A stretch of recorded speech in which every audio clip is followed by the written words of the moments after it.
തദ്ദേശ തെരഞ്ഞെടുപ്പ് മത്സരത്തിൽ NDAയിൽ ഭിന്നത. ഒറ്റയ്ക്ക് മത്സരിക്കാനാണ് BDJS തീരുമാനം. തിരുവനന്തപുരത്ത് 20 സീറ്റിൽ മത്സരിക്കും. സുനിൽ ഐസക് വിവരങ്ങൾ നൽകും. സുനിൽ, ഒറ്റയ്ക്ക് മത്സരിക്കാൻ BDJS തീരുമാനിച്ചിരിക്കുന്നു. NDAയ്ക്കുള്ളിൽ ഭിന്നത എത്രത്തോളം രൂക്ഷമാണ്? അനുനയ നീക്കങ്ങളും സജീവമാണോ?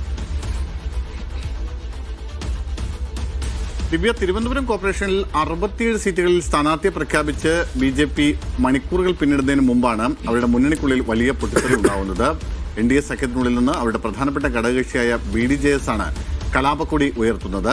നേരത്തെ കഴിഞ്ഞ വർഷം മത്സരിച്ച ഒരു സീറ്റ് കൂടി ഇത്തവണ BJP പിടിച്ചെടുത്തതോടുകൂടിയാണ് എന്തായാലും BDJS ഇടഞ്ഞിരിക്കുന്നത്. ഇത്തവണ BDJS 11 വാർഡുകളാണ് ആവശ്യപ്പെടുന്നത്. പക്ഷേ അതിൽ 3 വാർഡുകൾ നൽകാമെന്ന് ഉഭയകക്ഷി ചർച്ചയിൽ തീരുമാനമായിരുന്നു എന്നാണ് പറയപ്പെടുന്നത്. അത് ഇടവക്കോട്, ഉള്ളൂരും, മണ്ണന്തല എന്നീ വാർഡുകളാണ്. പക്ഷേ ഈ 3 വാർഡുകളിലും അല്പസമയം മുമ്പ് നടത്തിയ വാർത്താ സമ്മേളനത്തിൽ സംസ്ഥാന അധ്യക്ഷൻ രാജീവ് ചന്ദ്രശേഖരൻ BJPയുടെ സ്വന്തം സ്ഥാനാർത്ഥികളെ പ്രഖ്യാപിച്ചു. ഇതോടുകൂടിയാണ് ഇതൊരു വലിയ ആഘാതമായി BDJSന് മാറുകയും അതുകൊണ്ട് തന്നെ 20 ഇടങ്ങളിൽ സ്വന്തമായി മത്സരിക്കാമെന്നൊരു തീരുമാനത്തിലേക്ക് എത്തുകയും ചെയ്തു. ഈ 20 ഇടങ്ങളിലെ സ്ഥാനാർത്ഥികളെയും നാളെ പ്രഖ്യാപിക്കുമെന്നാണ് BDJS നേതൃത്വം പറയുന്നത്.